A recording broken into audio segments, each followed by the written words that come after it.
The greatest danger in times of turbulence is not turbulence. It is to act with yesterday's logic.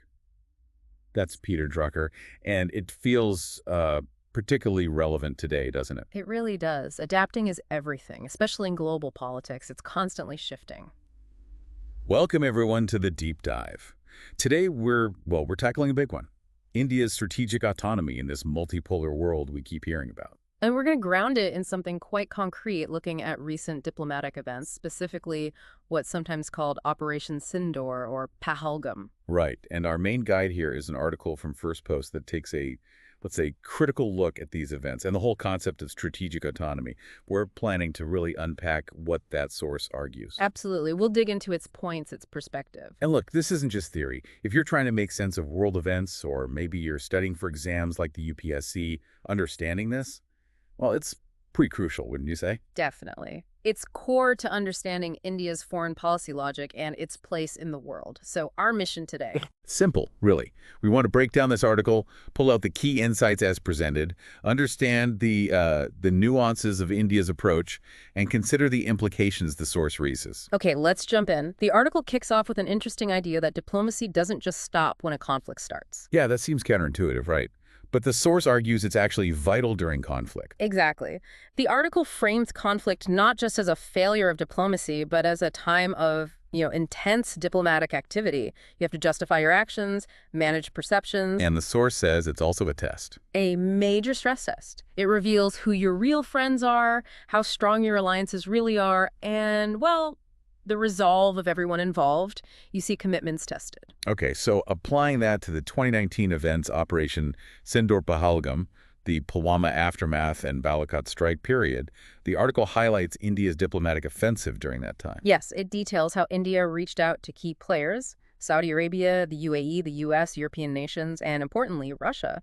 So how did that play out with Saudi Arabia and the UAE, according to this article? The source actually frames their response as a diplomatic win for India. Essentially, they adopted neutral stances. Neutrality was seen as a success. In that specific context, yes.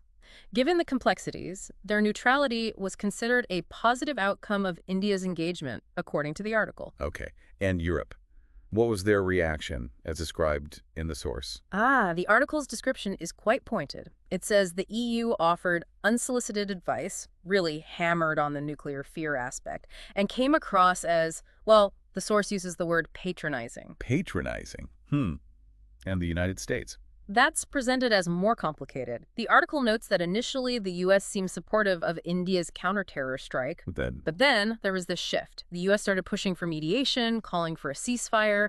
The article specifically says what caused this shift is kind of murky in the realm of speculation. Interesting that the source highlights that ambiguity. Now let's get to Russia.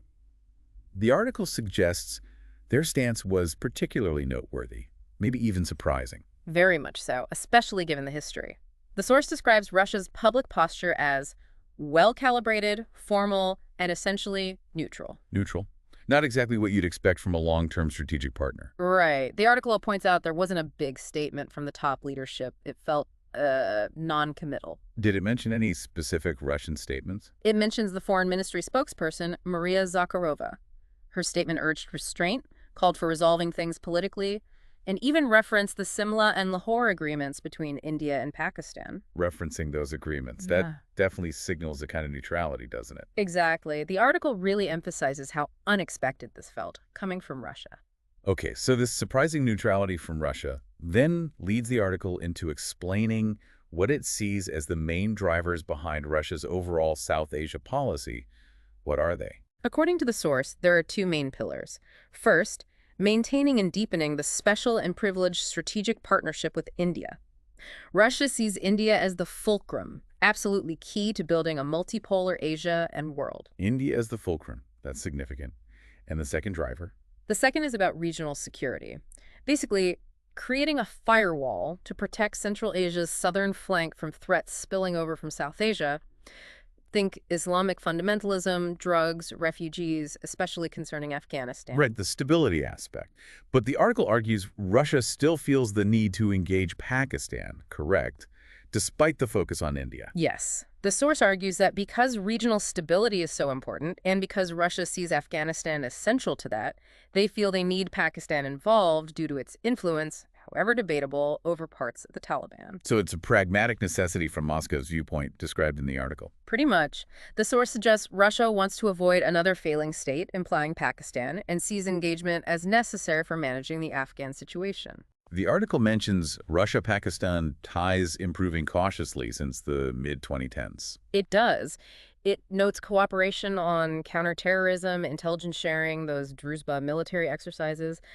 But then it quickly adds a caveat. Which is? That recent events, especially in the Indo-Pak borderlands, are raising questions about Pakistan's actual influence and control. The source specifically mentions the TTP's campaign against the Pakistani state.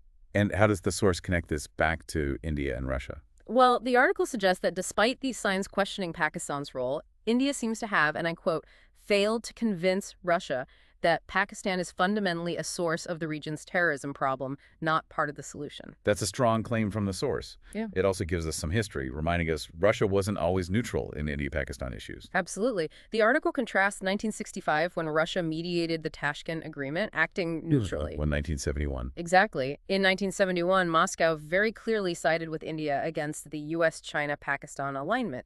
The geopolitical context was totally different. Which, the article argues, is key to understanding Russia's stance now, the current context.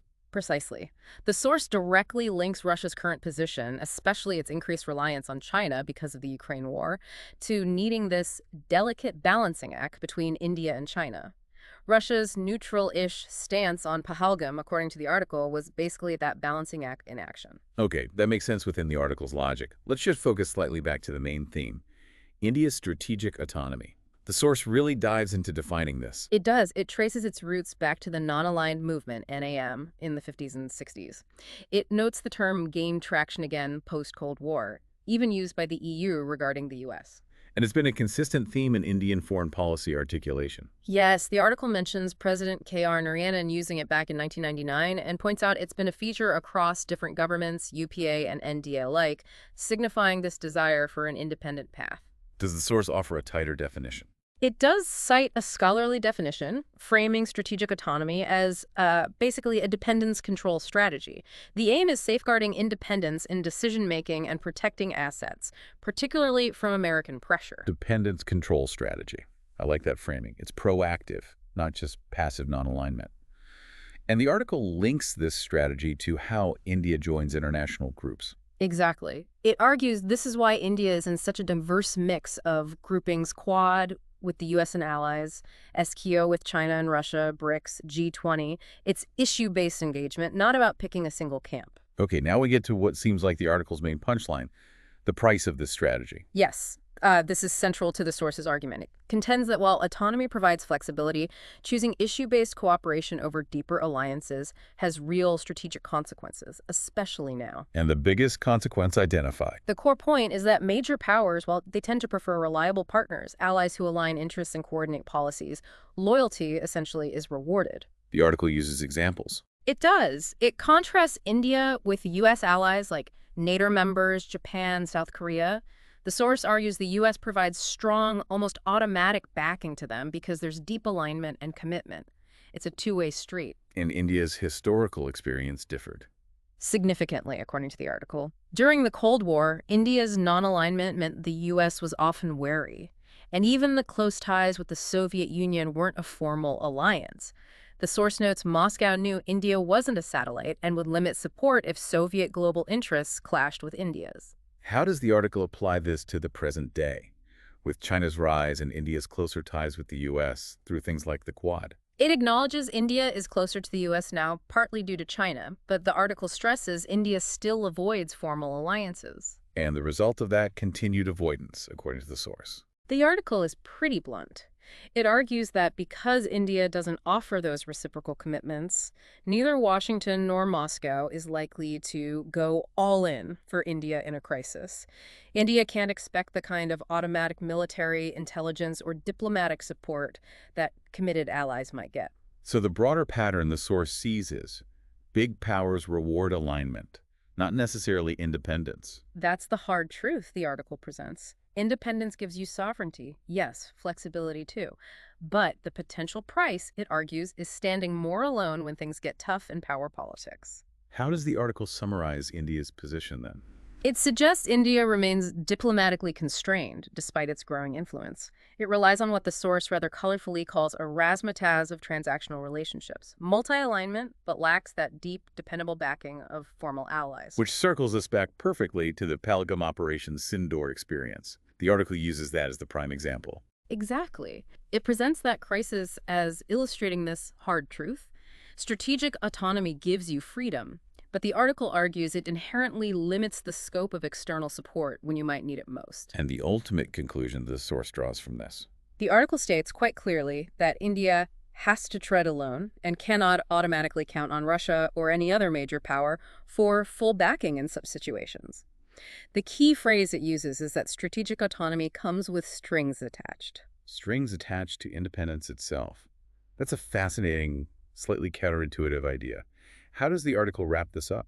It highlights the ongoing challenge for India, how to balance its valued independence, the core of strategic autonomy, with the very real need for reliable partnerships in a world where big powers often expect loyalty in return for their support. It's a tough balancing act, isn't it? Yeah. How much sovereignty are you willing to hedge for more guaranteed support? It really is. Are you aiming for many acquaintances for different purposes, or a few deeply committed friends for all seasons? The source suggests India's current path leans towards the former and argues that comes with risks. So for you listening, whether you're deep into UPSC prep or just trying to follow global affairs, grappling with this analysis from the first post article, the upsides and, maybe more importantly, the potential downsides or limitations of strategic autonomy is pretty vital. It helps understand India's calculations on the world stage. Definitely. And maybe chew on this question, drawing from the source's perspective.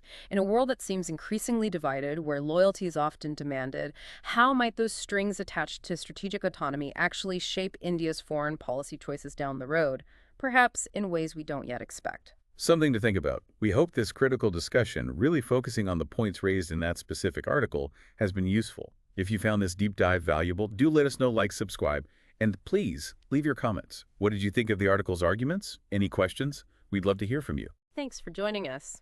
Until next time.